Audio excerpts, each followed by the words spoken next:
Chapter complete हो गया है आज, और आज से जब तक कि तुम्हारा टेस्ट नहीं होगा तब तक हम लोग डाउट्स ही डिस्कस करेंगे।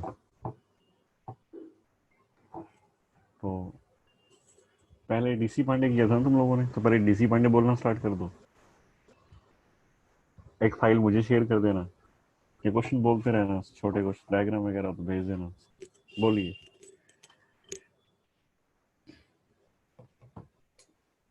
चेक पॉइंट 8.1 का 9th। Check point 8.19। Three rods of the same mass are placed as shown in the figure. What will be the coordinate of center of mass of the system? और shown in figure, figure कहाँ पर है? Figure बताओ कैसे है? एक right angle triangle है, अच्छा अच्छा उसके दो साइड्स x और y एक्सिस है। अच्छा। और सिमेट्री मास दिया हुआ है कुछ, आइडेंटिकल है ऐसे बोला है? Yes sir. ठीक है। और कोऑर्डिनेट्स दे रखे हैं, x कोऑर्डिनेट और y कोऑर्डिनेट। देखिए एक्स वाई एक्सिस ये हो गया।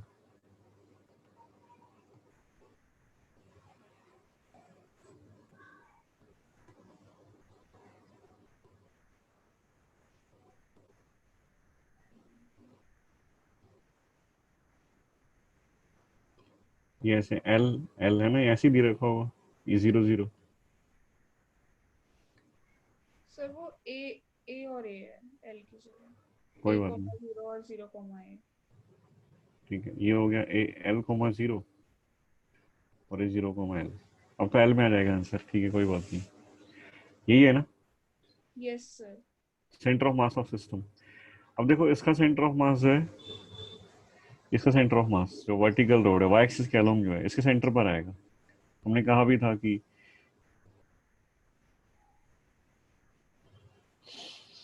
किस अगर यूनिफॉर्म रोड है तो उसका सेंटर ऑफ मास इसके सेंटर पर आएगा, इसका सेंटर ऑफ मास इसके सेंटर पर आएगा।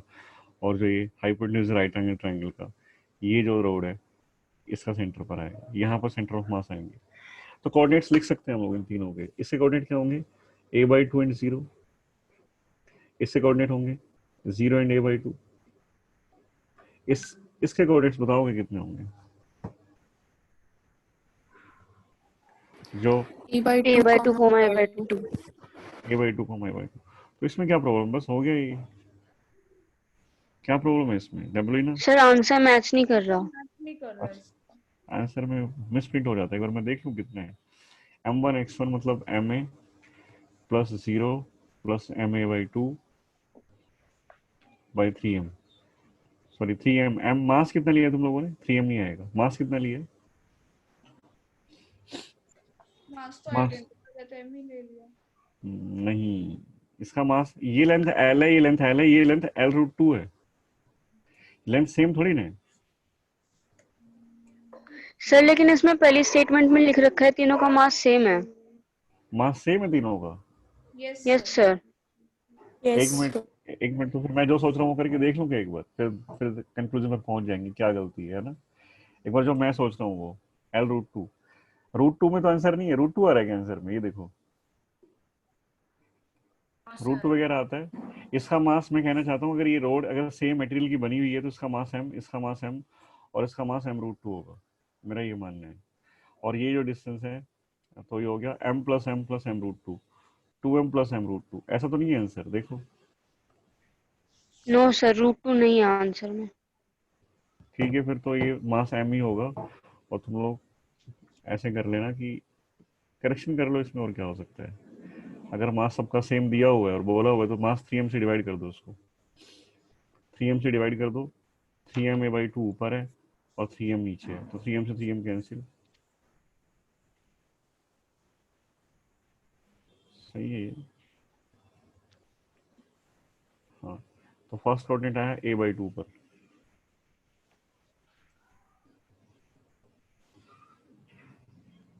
ठीक है, यही आया था। वाई एक्सीएम हो गया, वाई सी एम लिखेंगे तो Y C M m1 y1 0 हो गया, m2 y2 मतलब वर्टिकल, m इंटू ए, एक्ससीएम में ma/2 दो बार नहीं होगा मतलब।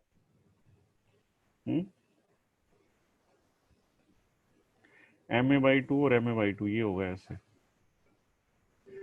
ma/2 इसका और ma/2 इसका, ये ma, एक मिनट रुको, कंफ्यूज हो गया मैं ही खुद ही। देखो m1 x1 फर्स्ट रोड, ये फर्स्ट रोड है, ऐसे मार्क करेंगे, फर्स्ट रोड, ये सेकंड रोड और ये third road. m1 x1 m a/2 plus m2 x2 m a/2, वो तो जीरो है, second road zero, plus m3 m मास है और उसका सेंटर ऑफ मास a/2 ऊपर ही है, divide by 3m is a/3, m a/3m, तो a/3। YCM लिखेंगे तो उसका y कोऑर्डिनेट जीरो है फर्स्ट रोड का, सेकंड का m a/2 plus third road m a/2 divide by 3m is a/3, तो सेंटर ऑफ मास आ गया a/3 a/3 पर। आंसर क्या दिया हुआ है वो बताओ। a/2 a/2। हाँ वो कोई बात नहीं, सही कर लो, एक मिनट रुक जाओ और मैं देखूँ, एक बार और देखूंगी उसको, कुछ और हो शायद। आंसर दिया है, इस पूरे सिस्टम का एक्स कोऑर्डिनेट a/2 पर है और उसका जीरो पर है, नहीं a/2 नहीं आएगा, a/3 आएगा, सही है ये, a/3 करेक्ट कर लो, इसमें ऑप्शन ही नहीं है क्या ऐसा? नहीं सर, सर ऑप्शन है ऑप्शन तो। ठीक है फिर पीछे एक्सरसाइज में जो आंसर दिए हो ना वहां पर करेक्ट कर लो, कोई बात नहीं। Next okay sir. बताइए। चेक पॉइंट 8.2 का 9th। चेक पॉइंट 8.2 क्वेश्चन 9 बताइए। Two blocks of masses 10 kg and 4 kg are connected by a spring of negligible mass and placed on a frictionless horizontal surface. An impulse gives a velocity of 14 meter per second to the heavier block in the direction of the lighter block. The velocity of the center of mass is.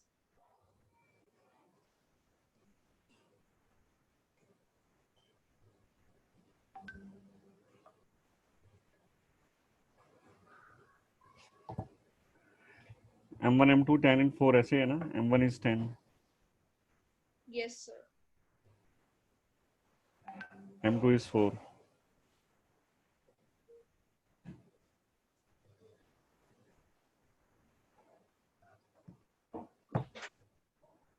Right. m2 is 4। एक impulse को दिया, impulse दिया है कितने, impulse बताया कितने? No, sir. बस velocity बताइए। अच्छा वेलोसिटी बताओ कितनी है, वेलोसिटी कितनी दी है? 14 meter per second. Velocity is 14 metre per second. पूछा गया है सेंटर ऑफ BCM। इसको देखो ऐसे देखो कि जब इसका वेलोसिटी मिलेगी ना m1 को, तो स्प्रिंग कंप्रेस होना स्टार्ट करेगा, और स्प्रिंग कंप्रेस होगा तो m1 की जो स्पीड है 14 मीटर पर सेकंड वो रिड्यूस होना स्टार्ट करती है, वो कम होना स्टार्ट करती है, तो ये कम होता जाएगा, ये 14 मीटर पर सेकंड कम होती रहेगी। और स्प्रिंग कंप्रेस हो रहा है, स्प्रिंग में एक फोर्स आएगा, और स्प्रिंग में जो फोर्स आएगा ना, वो फोर्स, क्योंकि स्प्रिंग कंप्रेस हो रहा है, वो फोर्स जो है दोनों ब्लॉक्स को आउटवर्ड पुश करेगा, बाहर की तरफ, मतलब m2 को राइट साइड में पुश करेगा, m1 को लेफ्ट साइड में पुश करेगा। m1 के पास स्पीड है 14 टुवर्ड्स राइट, और स्प्रिंग कंप्रेशन जैसे कंप्रेशन होगा उसमें स्प्रिंग उसको लेफ्ट साइड में पुश करना स्टार्ट करेगा, तो m1 पर क्या होगा, m1 पर क्या होगा? डिक्रीज होगी m1 m1 की वेलोसिटी डिक्रीज हो जाएगी, और m2 के बारे में क्या कहोगे? इंक्रीज होगी। m2 की इंक्रीज होगी। तो एक टाइम आएगा, अब ये तो हमें पता है ना कि स्प्रिंग में जो इनिशियली फोर्स सेट हो गया वो हो गया, बाहर से कोई फोर्स नहीं आया है, बाहर से कोई फोर्स नहीं है, तो हम कह सकते हैं कि मोमेंटम कंजर्वेशन लगा दो यहाँ पर, मोमेंटम कंजर्वेशन लगा दो, मोमेंटम कंजर्वेशन या VCM एक ही बात है ना। तो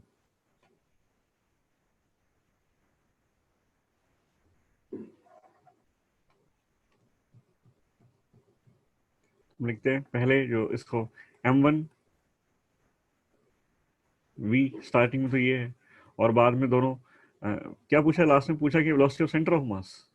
यस सर। तो m1v1 प्लस m2v2,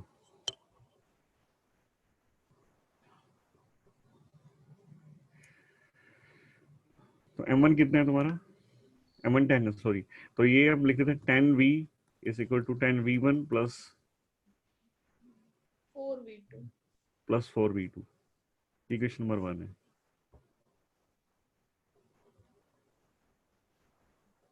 अच्छा, टाइम आएगा जब दोनों सेम स्पीड से चलेंगे, या नहीं आएगा? Yes, sir. तो वेलोसिटी ऑफ सेंटर ऑफ मास क्या होगी? m1v1 plus m2v2 upon m1 तो plus हमेशा ही सेम रहेगी, हम उसको ऐसे भी कर सकते हैं वैसे तो। m1v1 मतलब 14 into 10 plus m2v2 is 0 by m1 plus m2 is 14, 10 into 10, sorry 10 into 10 plus 4 into 0 is VCM। ये तो हमेशा सेम रहने वाली है, क्योंकि बाहर से कोई फोर्स आ नहीं रहा है, तो किसी मोमेंट पर भी चेक कर लो। तो 100/14, आंसर देखो एक बार कितना है, 10 मीटर पर सेकेंड। इसमें इसमें ना एक चीज, चलो आगे आएगा क्वेश्चन में, लास्ट में तुम्हें बताऊंगा अभी।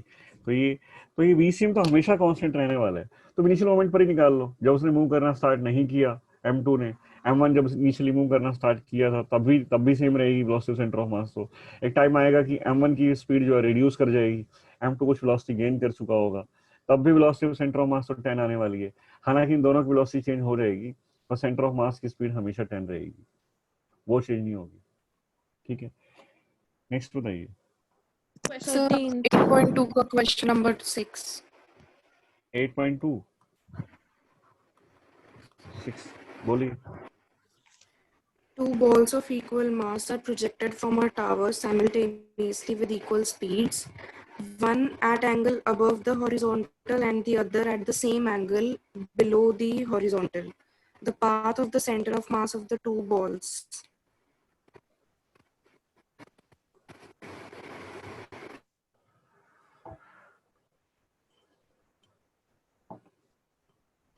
देखिए, ये हॉरिजॉन्टल है, एक बॉल मास सेम है दोनों का, एक बॉल थीटा एंगल पर इस तरफ है और एक बॉल इस तरफ है, ये थीटा है, और दोनों स्पीड भी सेम है, भी मास भी दोनों सेम है ना। तो हम इसका पाथ में चेक कर रहे हैं, पाथ कैसा होगा, पाथ। तो हम पूरे से सेंटर ऑफ मास था, तो सेंटर ऑफ मास की वेलोसिटी देखें कितनी है, सेंटर ऑफ मास की वेलोसिटी पता करें, तो उसने कंपोनेंट बना लेते हैं।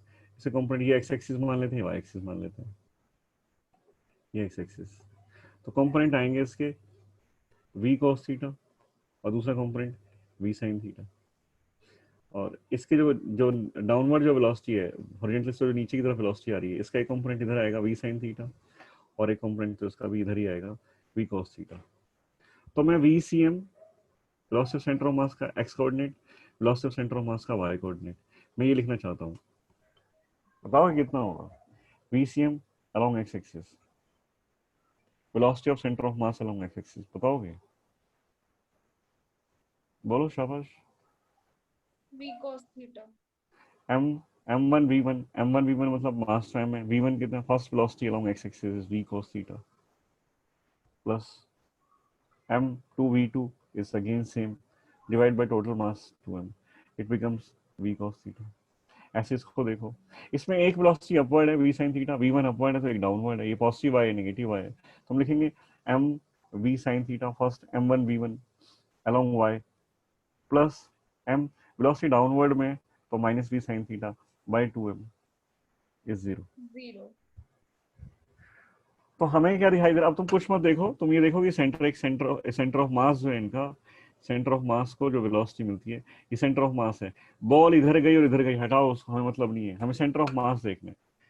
सेंटर ऑफ मास का वेलोसिटी इधर मिलती है, कितनी वेलोसिटी मिली है इसको, वेलोसिटी कितनी सेंटर ऑफ मास की, v cos E theta. cos theta. बस तुम ये देखो, उसको वर्टिकल में कोई वेलोसिटी मिली ही नहीं है सेंटर ऑफ मास को, ये बॉल जा रही है इधर उधर, ऊपर जा रही होगी बॉल, ये घूम के आएगी, ये बॉल ऐसे आएगी, ये बॉल तो ऐसे आएगी घूम करके, ये तो ऐसे गिरेगी आके, और ये ऐसे गिरेगी, दोनों अलग अलग जगह पर गिरेगी, ऑब्वियस है। और सेंटर ऑफ मास को तो वेलोसिटी इधर मिली है, सेंटर ऑफ मास को तो वेलोसिटी इस साइड मिली है, इस साइड, और उसका अपना पाथ होगा सेंटर ऑफ मास का, वो ऐसे आएगा, तुम्हें पता है। ठीक है, तो हाँ तो v cos थीटा इसको राइट साइड में मिला। अब एक पार्टिकल को, एक ऑब्जेक्ट को तुम अगर हॉरिजॉन्टल सॉरी किसी हाइट पर जाके हॉरिजॉन्टल डायरेक्शन में वेलोसिटी देते हो तो उसका पाथ कैसा होता है? पैराबोला। अच्छा, पूछा गया शेप पूछिए, इक्वेशन पूछिए, Parabola. शेप पूछिए। शेप Shape ही पूछिए. शेप में पता लग गया पैराबोला है। नेक्स्ट बोलिए। 20।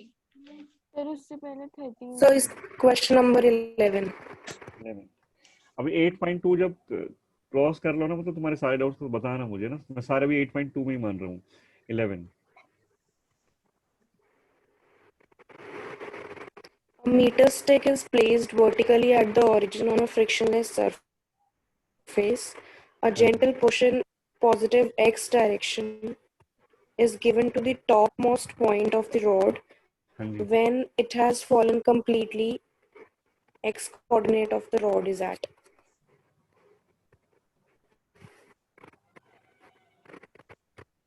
फ्रिक्शनलेस सरफेस है। Yes, sir. फ्रिक्शनलेस सरफेस पर एक्स वाई एक्सिस बना हुआ है कोई, ये सपोज एक्स वाई एक्सिस है। यहाँ पर एक रोड है, ये 1 मीटर स्टिक है, ये जो है 1 मीटर लॉन्ग स्टिक है जो यहाँ रखी हुई है। इसको यहाँ पर पुश दे दिया ना, ये पुश कर दिया ना, यही कह रहे हो ना? Yes, sir. तो जब ये ग्राउंड पर आएगी, ग्राउंड पर तो सेंटर ऑफ मास की पोजीशन क्या होगी, यही पूछा है ना, यही बता रहे हैं।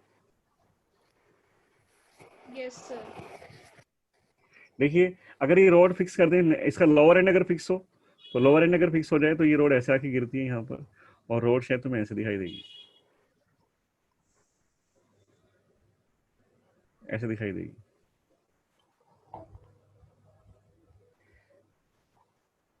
ठीक है ना? और सेंटर ऑफ मास जो आएगा L/2 पर आ जाएगा, एक्स कोऑर्डिनेट L/2 पर।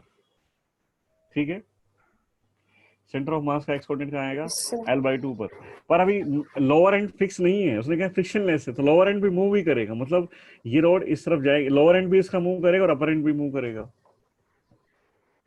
जो तुमने फोर्स लगाया हॉरिजॉन्टल डायरेक्शन में, फोर्स लगाया ना इसके ऊपर, एक फोर्स है इसके ऊपर,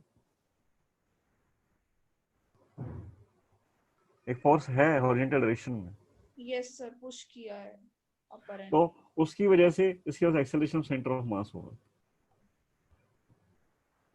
कितना हो सेंटर ऑफ मास का एक्सेलरेशन? F/m, रोड का मास दिया हुआ होगा।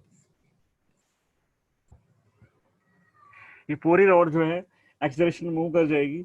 एक्सेलरेशन में कितना मूव करेगी? इनिशियली इसकी velocity u along x is 0, तो x कोऑर्डिनेट में देखूं तो ut प्लस हाफ at², ये भी x कह लूं, ये भी x कह लूं।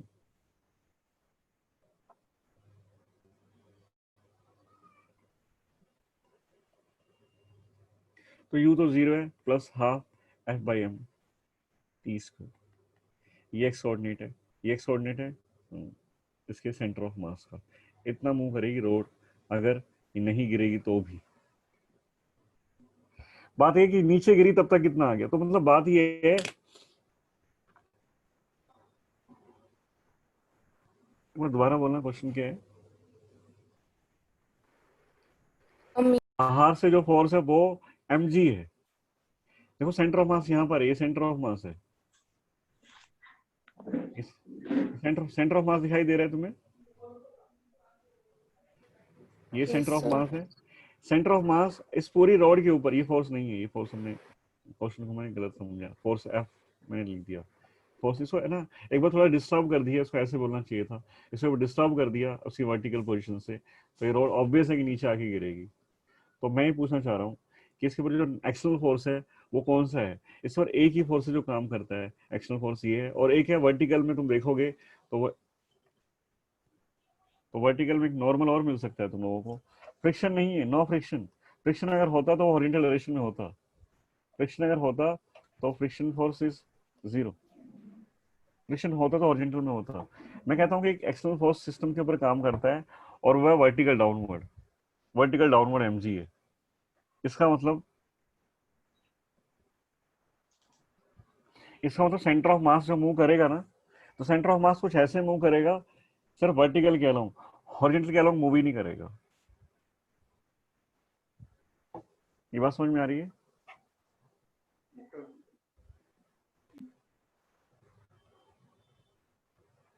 vertical motion, this it ensures the vertical motion of center of mass along x-axis। मैं अगर ये लिखना चाहूँ तो प्रॉब्लम नहीं होनी चाहिए तुम्हें। along x-axis no f external along x-axis, so the center of mass x coordinate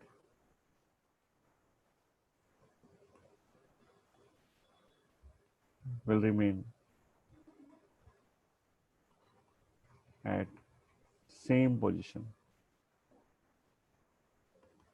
क्योंकि सेंटर ऑफ मास के ऊपर एक्स डायरेक्शन में कोई फोर्स ही नहीं है, तो सेंटर ऑफ मास मूव नहीं कर सकता। इनिशियली वो वर्टिकल ओरिएंटेशन है, उसका जो पोजीशन है वो वर्टिकल अलोंग वाई एक्सिस है, तो अब वो मूव करेगी, सेंटर ऑफ मास मूव करेगा। हमने कहा था अगर बाहर से कोई फोर्स आएगा तो मूव कर जाएगा। अब फोर्स लग रहा है वाई डायरेक्शन में, और हमसे पूछा गया कि एक्स में कितना चलेगी रोड, एक्स में सेंटर ऑफ मास का मोशन डिस्प्लेसमेंट कितना होगा, तो हम कहेंगे एक्स एक्सिस के अलोंग, क्योंकि कोई फोर्स ही नहीं है, तो centre of mass along x-axis will not move, it will remain at the same position। it means x coordinate of center of mass कितना रहेगा, कितना, 0। समझ में आया क्या? ये पहले जो कोऑर्डिनेट था x कोऑर्डिनेट, देखो यहाँ पर पहले कितना था, x कोऑर्डिनेट था उसका 0 एंड y कोऑर्डिनेट था l/2 सेंटर ऑफ मास का। y कोऑर्डिनेट चेंज हो जाएगा, क्योंकि y कोऑर्डिनेट के अलोंग तो फोर्स है, y के अलोंग तो फोर्स है mg, y कोऑर्डिनेट l/2 से चेंज हो जाएगा, पर x कोऑर्डिनेट जो 0 है वो चेंज नहीं होगा, वो 0 ही रहेगा। ठीक है ये?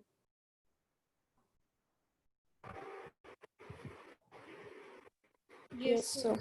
नेक्स्ट बताइए। एक्सियम 0, 19. जब रॉड नीचे आएगी तो रॉड जब एक्स एक्सिस पर आएगी तो वाई एक्सियम भी 0 होगा, वाई चेंज हो जाएगा, एक्सियम चेंज नहीं होगा। 13 थे सर उससे पहले। हाँ जी 13 बोलिए। Two particles of equal mass have coordinates 2m, 4m, 6m and 6m, 2m, 8m. Of these, one particle has a velocity v1 equal to 2i cap meter per second and another particle has velocity 2j cap meter per second.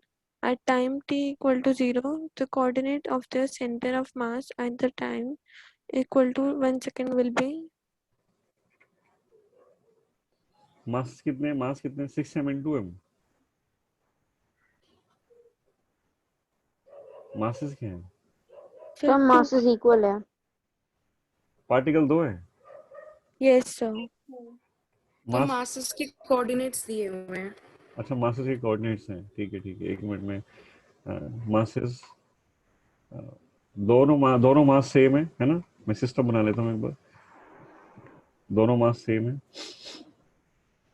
हाँ जी coordinate बोलिए क्या क्या है, coordinates बताओ।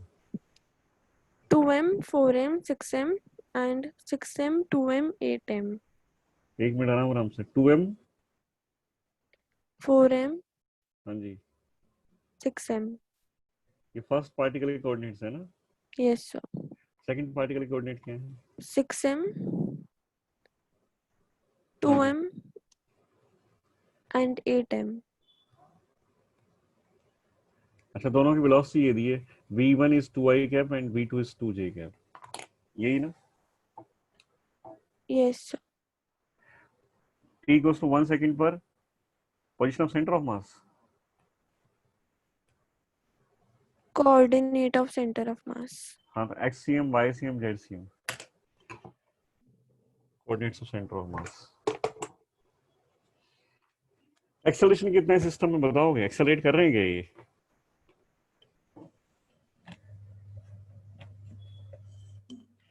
Acceleration है क्या? बाहर से कोई फोर्स है?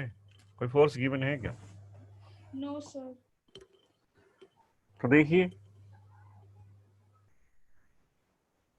सेंटर ऑफ मास पहले कैलकुलेट करो, पहले कहां पर है, पहले है कहां पर वो, पहले कहां है सेंटर ऑफ मास? एक्सियम कैलकुलेट करें पहले initially at t equals to 0। हमसे पूछा गया है कि t इक्वल्स टू 1 पर सेंटर ऑफ मास कहां होगा, हम पहले पता करते हैं जब हमने चलना स्टार्ट किया था जो वेलोसिटी को मिली थी t इक्वल्स टू 0 पर xcm क्या है, m1 x1 plus m2 x2, मास कितना दिया मैं m एंड m, मास के बारे में बताया कुछ? फिर बस यही बताया है, वो इक्वल है। ठीक है, हम m मान लेते हैं, कैंसिल हो जाएगा ये लास्ट में, मास m है। xcm बताओ कितना होगा, xcm m1 मतलब मास m, x1 मतलब 2 plus m2 mass m, x2 मतलब 6 divide by total mass that is 2m। तो x coordinate of centre of मास जो है वो आ गया 8m by 2m is 4। x coordinate of centre of mass, ycm of centre of mass at time 0 की हम बात कर रहे हैं, ycm तो मास तो सेम है m एंड m, कोऑर्डिनेट्स हैं 4 and 2, 4 and 2, 4 m2 into y2 is 2 divided by total mass 2m। तो 4 into 6, 6 by 2m is 3, ycm 3 आ गया। z coordinate of centre of mass, z coordinate देखो दोनों के 6 and 8, z coordinate is 6 and 8, m into 6 plus m into 8 by total mass 2m, तो 14 by 2 is 7। ये coordinates आ गए centre of मास के, initial coordinate time 0 पर coordinates में वो है 4 3 7। यहाँ पर एक पार्टिकल है, पार्टिकल मतलब क्या है, ये सेंटर ऑफ मास है, 4 3 7 पर सेंटर ऑफ मास है ये, और उसको वेलोसिटी मिल गई, इसका velocity, velocity of centre of mass check कर लो कितने हैं, velocity of centre of mass, velocity of centre of mass है v1 2i cap, v2 2j cap. तो velocity of centre of mass अगर हम देखें तो vcm along x एक्सिस देखें कितना होगा, बोलो कितना होगा vcm, बताओगे कितना आएगा, m1 v1 plus m2 v2, ये x कोऑर्डिनेट है, x divide by m1 plus m2, तो vcm बताओ, v सेंटर ऑफ मास का x कोऑर्डिनेट कितना आएगा, 1 meter per sir 1 i cap. m1 m है, ये 2i कैप है तो ये 2 लिख दिया, 2i cap plus v2 is second की वेलोसिटी 0 है by 2m, it is 1i cap. Velocity of centre of mass is along x axis is I cap, along y axis, along y axis देखो, along y axis vcm along y axis is m1 v1 y along y plus m2 v2 along y divided by m1 plus m2। तो same m, तो first की velocity along y 0 है, second की velocity 2v j cap, ऐसे दिया 2j cap है ना, 2j cap, 2j cap divide by total mass 2m, और ये आ जाती है 1j cap.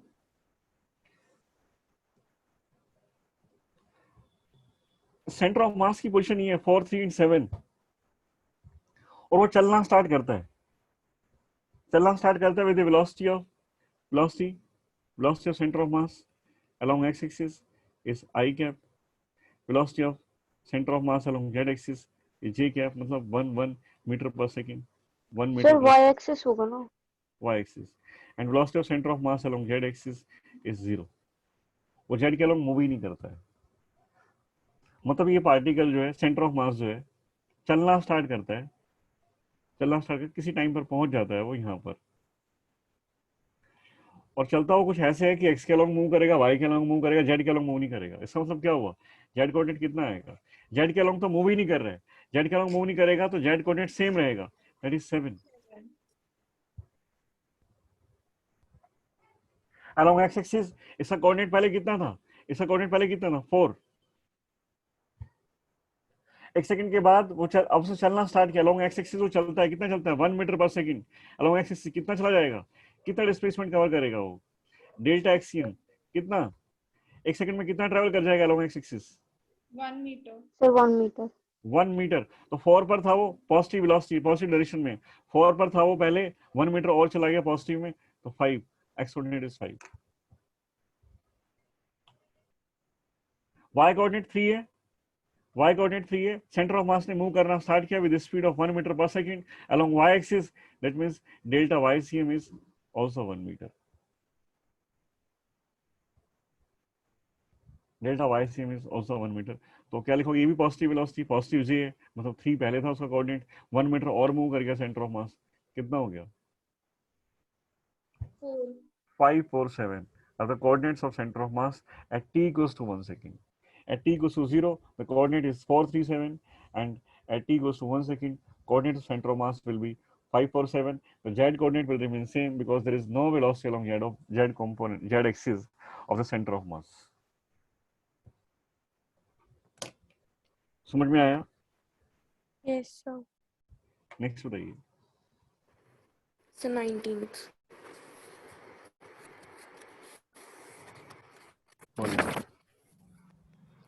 A shell of mass m is moving horizontally with velocity v naught and collides with the wedge of mass capital M just above point A, as shown in the figure.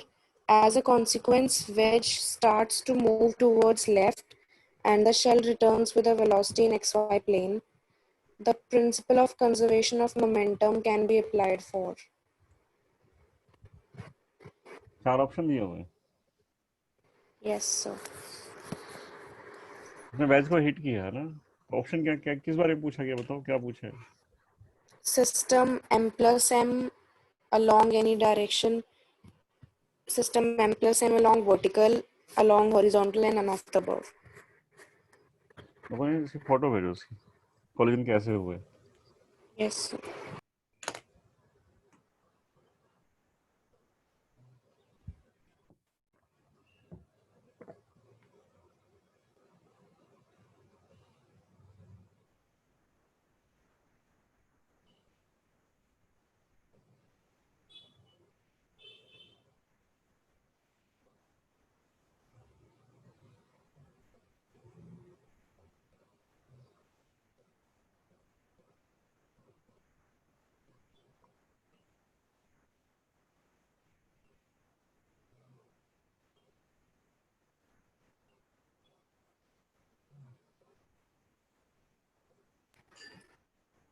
So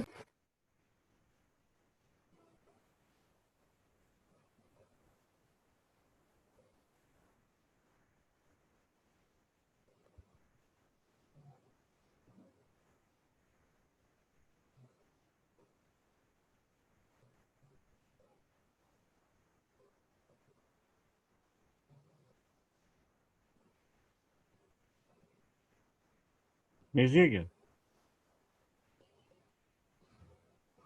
yes, हाँ sir. जी, 1 minute. 19, अच्छा ठीक है। A shell of mass m is moving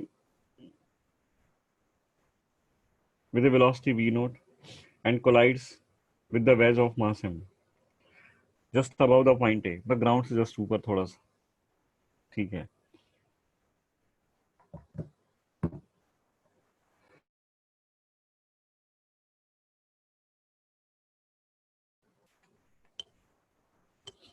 As a consequence, wedge starts to move towards, अच्छा देखो, तुम्हें पता होना चाहिए, ये चीज़ तो हम डिस्कस कर चुके। देखिए अब बता रहा मैं क्वेश्चन को ना ठीक से फ्रेम करता हूँ तुम्हारे सामने, तो बताना क्या हो क्या रहा है। देखिए सपोज एक शेल, मतलब ये एक पार्टिकल है ऑफ मास एम, जो भी है ये है मास एम, ये पॉइंट ए है, इसके ऊपर नहीं आ रहा, थोड़ा ऊपर है, ग्राउंड थोड़ा ऊपर है। एक पार्टिकल आता है सपोज वी वेलोसिटी से, आके इसको हिट करता है, इस पॉइंट पर हिट करेगा, पता है हमें।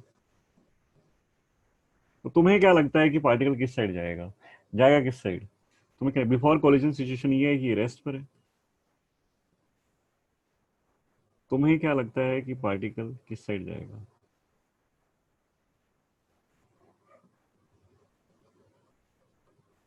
एक्स्ट्रा प्लेन हॉरिजॉन्टल है ना, ये वर्टिकल में है।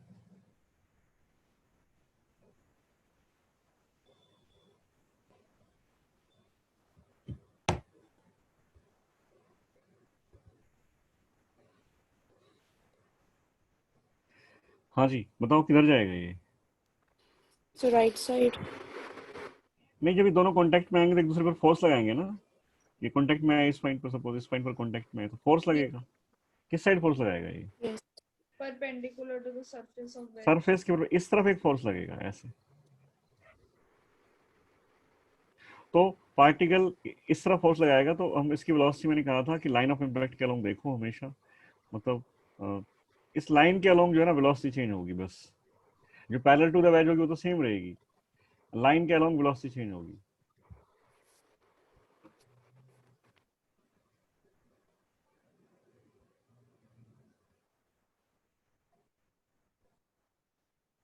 तो ये क्या करेगा, ये पार्टिकल आएगा, इसको आके हिट करेगा, और ये पार्टिकल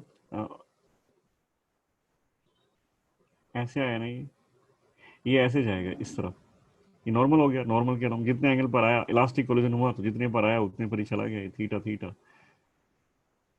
उधर जाएगा, ऐसे जाएगा। तो मैं पूछना है कि मोमेंटम कंजर्वेशन हम किस लाइन के अलोंग लगा सकते हैं, किस लाइन के अलोंग? तो हॉरिजॉन्टल के अलोंग देखो, पहले पहले जो फोर्स जो भी आया है ना, एक देखो फोर्स कौन सा है, फोर्स या नॉर्मल फोर्स आया है, कौन सा फोर्स आया है यहाँ पर, नॉर्मल फोर्स। और नॉर्मल फोर्स क्या कहोगे, कैसा फोर्स है, इंटरनल फोर्स है एक्सटर्नल फोर्स है? नॉर्मल फोर्स इंटरनल फोर्स इनकी इंटरेक्शन से आता है, आपस में कोलाइड करते हैं तो आता है, उसकी वजह से कोई फर्क नहीं पड़ेगा, तो उसकी वजह से मोमेंटम चेंज नहीं हो पाएगा। बाहर का जो फोर्स आता है वो मोमेंटम को चेंज करता है, तो इंटरनल फोर्स है, मोमेंटम को चेंज नहीं कर पाएगा, तो मोमेंटम कंजर्वेशन हम लगा सकते हैं। बात ये आती है क्या हम पूरे सिस्टम की लगा सकते हैं? देखो यहाँ पर इस क्वेश्चन में थोड़ा सा कंट्रडिक्शन मेरे को लगता है, ये किसने एमजी के बारे में नहीं कहा कि एमजी है या नहीं है। एमजी को अगर इग्नोर कर दें तब तो कोई फोर्स है ही नहीं एक्सटर्नल, तो तुम कहीं भी लगा लो, उसको वर्टिकल में लगा सकते हो, हॉरिजॉन्टल में भी लगा सकते हो। एमजी को अगर इग्नोर कर दें तो उसने हालांकि बोला नहीं है, उसने वर्टिकल भी बोल दिया। मैं मान लेता कि पूरा सिस्टम हॉरिजॉन्टल में है, ये टेबल के ऊपर रखा हुआ है, वेज टेबल के ऊपर है ना, इस तरह से कि ग्रेविटी काम नहीं कर रही है वहां पर, ग्रेविटेशन इफेक्ट।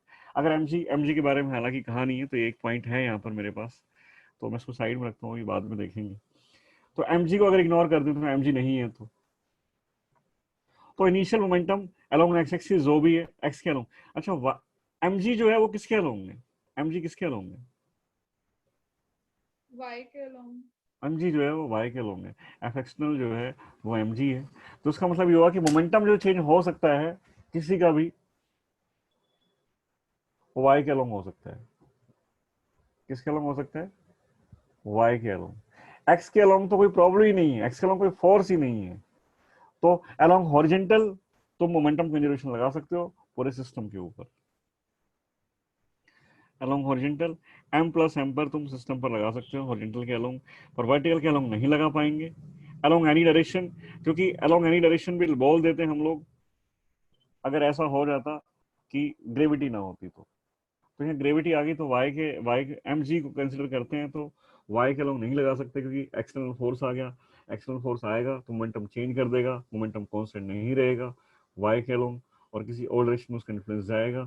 तो वर्टिकल जो फोर्स आया है वो हॉरिजॉन्टल के मोमेंटम को चेंज नहीं कर सकता है, तो हम इस सिस्टम के ऊपर मोमेंटम कंजर्वेशन लगा सकते हैं सिर्फ उस डायरेक्शन में जिस डायरेक्शन में कोई फोर्स नहीं है, और ऐसी एक ही डायरेक्शन है हॉरिजॉन्टल,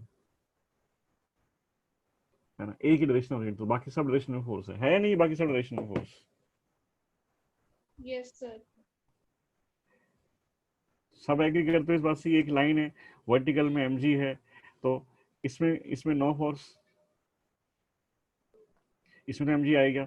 इस डायरेक्शन में कोई फोर्स है क्या, इस डायरेक्शन में Yes, sir. कौन सा फोर्स है इस डायरेक्शन में?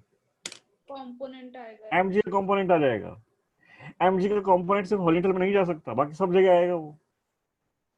मतलब ये एमजी जो है हॉरिजॉन्टल में जो मोमेंटम, हॉरिजॉन्टल के अलोंग जो मोमेंटम है ना, उसको डिस्टर्ब नहीं कर पाएगा, क्योंकि बाहर से जो फोर्स है वो एमजी है। एमजी के बारे में अगर कह देते तो फिर तुम्हारी मर्जी थी जहां लगा लो, बाहर से भी फोर्स ही नहीं, कैसे भी करो, फिर छूट है तुम्हारी। क्लियर है?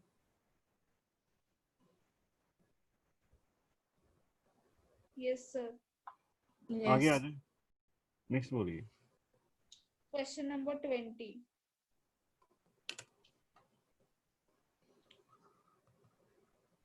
हाँ जी। A shell is fired from cannon with a velocity v at an angle theta with the horizontal direction. At the highest point in its path, it explodes into two pieces of equal mass. One of the pieces retraces its path to the cannon, and the speed in meter per second of the other piece immediately after the collision is 2v cos theta. देखिए मास इसका m है,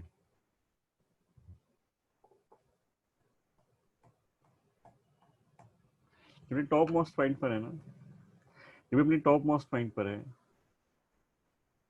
तो उसकी velocity v cos theta है। Momentum जो है वो mv cos theta है, और मैं x एक्सिस रेफरेंस ले लूँ, उसका ये x है ये y है, तो i कैप में लिख सकता हूँ। ये बिफोर एक्सप्लोजन उस पॉइंट की बात है जब एक्सप्लोड नहीं हुआ है, बिफोर एक्सप्लोजन। इस पॉइंट पर पहुंचते हैं,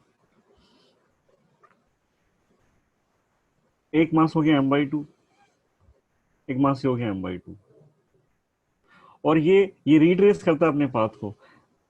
इसको रिट्रेस करने का मतलब पता है क्या, ये वापस कैनन पर कब आ सकता है, जब उसकी वेलोसिटी ये v cos थीटा वेलोसिटी उसको मिल जाए इन रिवर्स डायरेक्शन, तो वापस कहाँ जाएगा ये कैनन पर।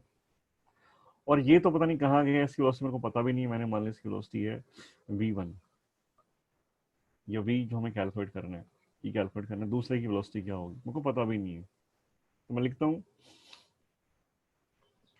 P I is equal to P F, क्योंकि बाहर से फोर्स नहीं आया, M V cos theta I cap.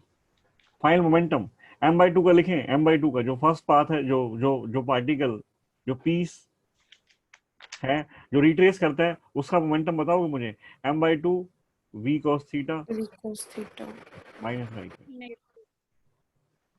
Plus, अब दूसरे का तुम्हें पता करना है m/2 v1, m/2 v1 vector sign, तो माइनस से इधर आ जाएगा 3m v cos theta 3/2 I cap is m/2 v1, m/2 से m/2 cancel, 3v cos theta. देखो आंसर यही है sir. along I cap. Next बोलिए।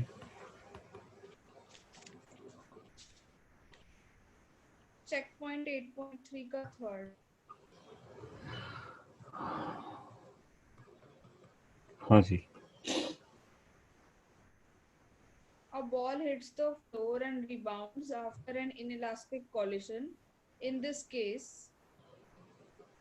first option है, the momentum of the ball just after the collision is the same as that just before the collision. B option है, the mechanical energy of the ball remains the same in the collision. C option, the total momentum of the ball and the earth is conserved. D option, the total energy of the ball and the earth is conserved. देखिए मेरे बीच में एक बार आवाज cut गई थी, मेरे को जो समझ में आया बताता हूँ। ये अर्थ है ना, ऐसे कुछ दिया है क्वेश्चन कि एक पार्टिकल आके इसको हिट करता है ना ऐसे किसी वेलोसिटी u से, है ना, Yes, और ये रिबाउंस करता है फिर, collision. और कॉलिजन जो है इलास्टिक है, अब इलास्टिक होता तो फिर इस सेम वेलोसिटी रिबाउंस कर जाता, इन इलास्टिक होता है तो किससे रिबाउंस करता है, eu से, पता है ना ये बात, Yes. eu से रिबाउंस करता है, u से आके हिट किया, eu से रिबाउंस कर गया, बाहर से कोई फोर्स आ नहीं रहा है, बाहर से कोई फोर्स आ नहीं आ रहा है, कोई फोर्स बाहर से। No, sir. अब सिस्टम कौन है हमारा, सिस्टम कौन है, सिस्टम बताएंगे कौन सा है सिस्टम, किसके बारे में बात हो रही है, पार्टिकल प्लस अर्थ, पार्टिकल प्लस अर्थ, अर्थ 20 में उसने काउंट कर लिया है, तो अर्थ अब हमारा सिस्टम है, अर्थ जो फोर्स लगा रही है वो सिस्टम का फोर्स है।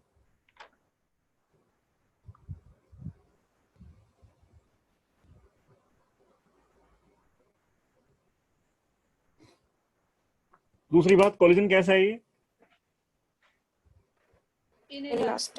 इनलास्टिक कॉलिजन है, तो इनलास्टिक कॉलिजन में काइनेटिक एनर्जी तो कांस्टेंट नहीं हो सकती, क्या हो सकती है, No, sir. नहीं हो सकती। अब कॉलिजन कोई भी रहा हो मोमेंटम कंजर्व रहेगा, कॉलिजन से कोई भी रहा हो। हाँ, ये नॉर्मल फोर्स जो आया है ना, ये बाहर से आया है, हालांकि अगर ये अर्थ हमारे सिस्टम का पार्ट नहीं होता ना, अर्थ हमारे सिस्टम का पार्ट नहीं होता, तो जो नॉर्मल फोर्स है वो अर्थ का फोर्स है, अर्थ उसके ऊपर लगा रही है, तो वो फोर्स सिस्टम का पार्ट नहीं होता। पर अभी तो अर्थ को उसने सिस्टम काउंट कर लिया, तो अर्थ जो नॉर्मल रेशन उसको दे रही है, अर्थ की वजह से जो आ रहे हैं, वो जो फोर्स है, या mg जो फोर्स लगाएगी अर्थ, वो जो फोर्स है, ये सारे इंटरनल फोर्स में काउंट होंगे। और अगर ये सारे इंटरनल फोर्स में काउंट होते तो मोमेंटम चेंज नहीं हो सकता। देखो मेरे को क्वेश्चन मतलब जो समझ में आया था मेरे को यही आया था, तुम देखो तुम्हारे अकॉर्डिंग हो गया क्या सोल्व, तुमसे हो जाएगा क्या आगे चलने कर।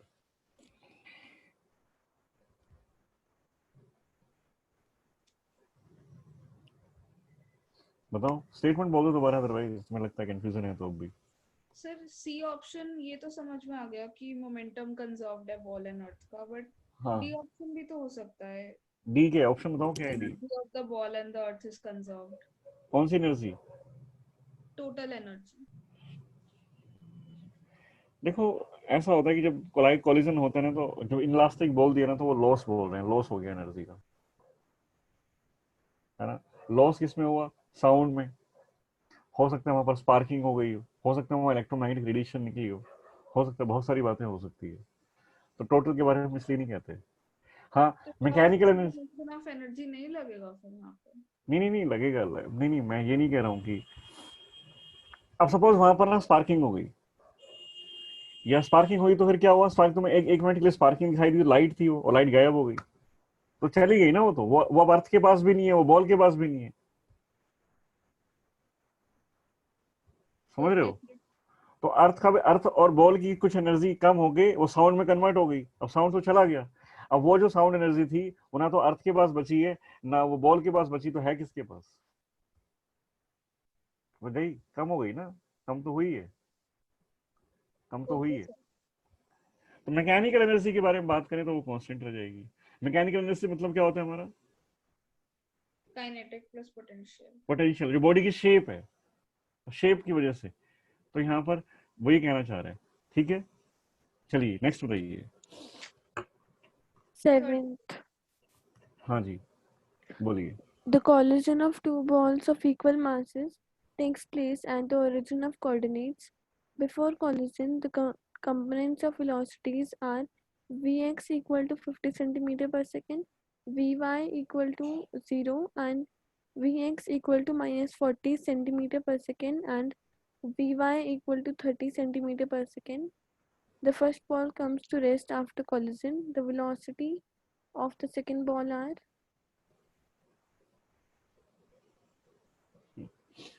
कॉलिजन हुआ ओरिजिन पर, है ना, यहाँ ओरिजिन पर कॉलिजन हुआ। मास सेम है दोनों का, M and M identical balls हैं। yes sir. Second ball rest पर जाती है, second ball after collision second ball rest पर जाती है। हम लिखते हैं कि फर्स्ट बॉल आती है रेस्ट पर। फर्स्ट बॉल रेस्ट पर जाती है, तो हम लिखते हैं P X I cap is equal to P X, sorry I मतलब इनिशियल और फाइनल सेम रहेंगे,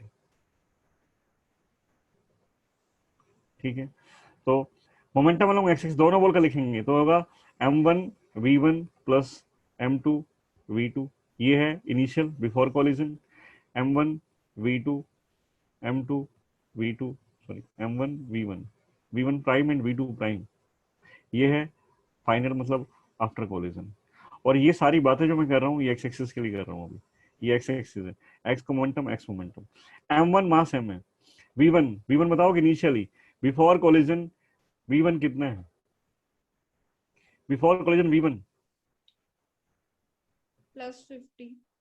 50, अलोंग एक्स एक्सिस वेलोसिटी जो 50 है, v1 इनिशियल मतलब before collision, x component first mass का वेलोसिटी का 50 है, plus m2 mass m, v2 second mass की वेलोसिटी कितनी है, it is minus, -40. Is equal to, बाद में तो कितना हो गया, फाइनल लिखें, फाइनल बाद में तो कितना हो गया, फर्स्ट बॉल की velocity after collision along x axis, first ball की वेलोसिटी 0। वो तो रेस्ट पर आ गई ना फर्स्ट बॉल, तो m into 0 plus m v2 prime, ये x के अलोंग है, ये x के अलोंग वेलोसिटी मैंने कैलकुलेट किया, m कैंसिल हो गया, देख लो कितना आता है v2 प्राइम, सेकंड बॉल की velocity along x-axis after collision is 10 meter per second. ठीक है ये? अब P by before collision, P by after collision same रहेगा. हम लिखेंगे m1 v1 y plus m2 v2 y m1 v1 prime y plus m2 v2 prime y. y के अलावा सारी बातें करनी है हमें. तो फर्स्ट पार्टिकल की वेलोसिटी बिफोर, ये बिफोर कोलिजन है तो m सब मास तो सबका सेम है, v1 along y. First particle की velocity along y before collision कितनी है? देखो कितनी है फर्स्ट पार्टिकल की वेलोसिटी. ये फर्स्ट पार्टिकल है, ये सेकंड पार्टिकल है. Along y velocity is 0. Along second particle की 30 है. फर्स्ट पार्टिकल की velocity along y before collision 0, second particle की 30. और फर्स्ट पार्टिकल की velocity along y after collision कितनी है? बताओ जरा. Velocity of second particle along y after collision.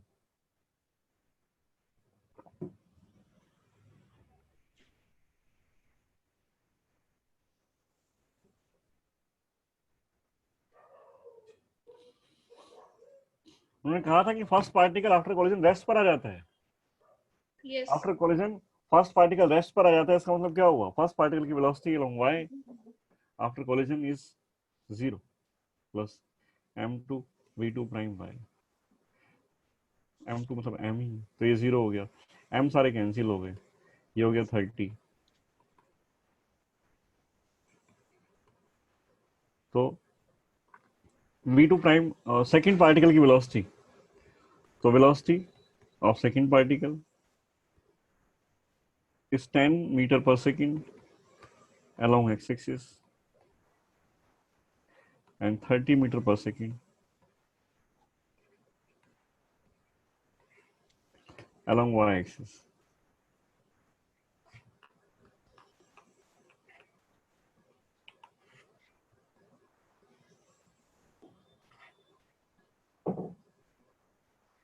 ठीक है, समझ में आया क्या? Yes, sir. Yes, sir. Next बताइए. 13.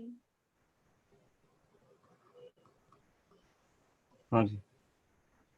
Two balls of equal masses have a head-on collision with speed 6 meter per second each.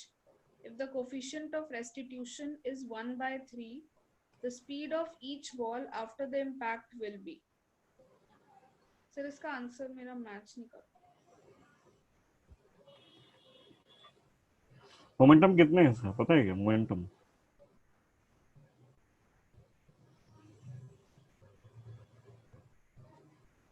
Momentum mass same है. 2mv. मास same है क्या? Mass Yes, sir. Mass same है. तो p initial before collision is equal to कितना? 6m. 0 हो गया ना. 6m minus 6m 0. m1 v1 plus right side positive लेते हैं, लेफ्ट नेगेटिव. क्या लिखोगे? m1 is m6 positive m into minus 6 is 0. Initial momentum 0 है, फाइनल भी 0 रहेगा.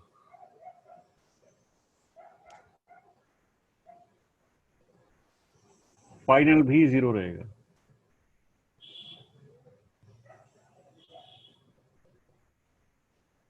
अच्छा, Yes, sir. फाइनल मोमेंटम 0 रखने के लिए एक चीज तो ऑब्वियस है ना. फाइनल मोमेंटम 0 रखने के लिए, अच्छा 0 मोमेंटम कैसे हो सकता है? दो बॉडी का Speed equal and opposite of velocity. उनकी डायरेक्शन ऑफ वेलोसिटी ना सेम नहीं होनी चाहिए. डायरेक्शन ऑफ वेलोसिटी सेम होगी या तो दोनों रेस्ट पर हो या तो रुके हुए रहे दोनों, या फिर दोनों की डायरेक्शन कैसी होनी चाहिए? ऑपोजिट. तो मानता हूं कि आफ्टर कोलिजन ये v1 से जाता है और ये v2 से जाता है. डायरेक्शन ऑपोजिट लेनी पड़ेगी हम लोगों को. p फाइनल क्या लिखेंगे?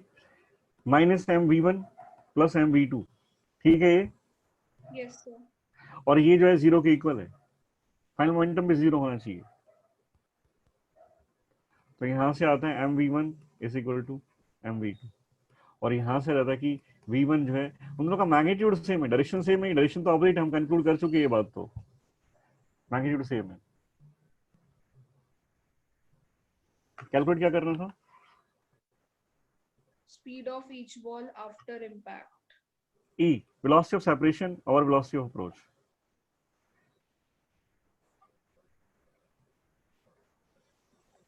E is 1/3.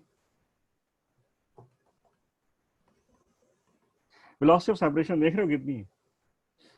ये v1 से इधर जाता है और ये v2 से इधर जाता है, तो वेलोसिटी ऑफ सेपरेशन क्या है इनका? v1 प्लस v2 बोल सकते हैं। Yes, sir. और v1 प्लस v2 दोनों ही सेम है, तो मैं इसको v मान लेता हूँ। तो velocity of separation is 2v। ठीक है, velocity of separation is 2v, सही लिखा है ये। Yes, sir. और v जो है वेलोसिटी आफ्टर कॉलिजन है of each ball. Velocity of approach देखोगे कितनी है? वेलोसिटी ऑफ अप्रोच, किस वेलोसिटी से अप्रोच करते हैं हम एक दूसरे को? वेलोसिटी ऑफ अप्रोच बताओगे? वेलोसिटी ऑफ अप्रोच इज 12, तो v कितना आया? 12/3 × 2। Okay, sir. 2 मीटर पर सेकेंड इसका आंसर है। तो ये चेक पॉइंट 8.3 है क्या ये? Yes, sir. अच्छा, 3 चेक पॉइंट से कंप्लीट हो गया ना? एक रह रहा है सर मेरा डाउट। अच्छा, 8.3 में 8.3 कल बताते हैं, कल मैं कुछ बताना चाहता हूँ। ये तुम्हें एक असाइनमेंट शेयर, अगर तुम्हारा ये डीसी पॉइंट और एलन कंप्लीट हो गया तो एक असाइनमेंट मैं भेज दूँ क्या आज? अगर तुम्हारा कंप्लीट हो गया है तो ये ओके रहता सर। है। बताइए, सब बताइए, बच्चे ही नहीं क्लास में, डाउट क्लास रख दो, बच्चे गायब हो जाते हैं। डाउट क्लास के नाम पे बच्चे ही भाग जाते हैं। चलो अच्छा है, मतलब ये वो है जिनके डाउट नहीं है, ये वो होते हैं जिनको सब कुछ आता है या फिर उनको कुछ नहीं आता। दो केस में डाउट नहीं होता है, तो हमें सब कुछ है या हमने प्रैक्टिस नहीं की तो डाउट कहाँ से लाएं सर?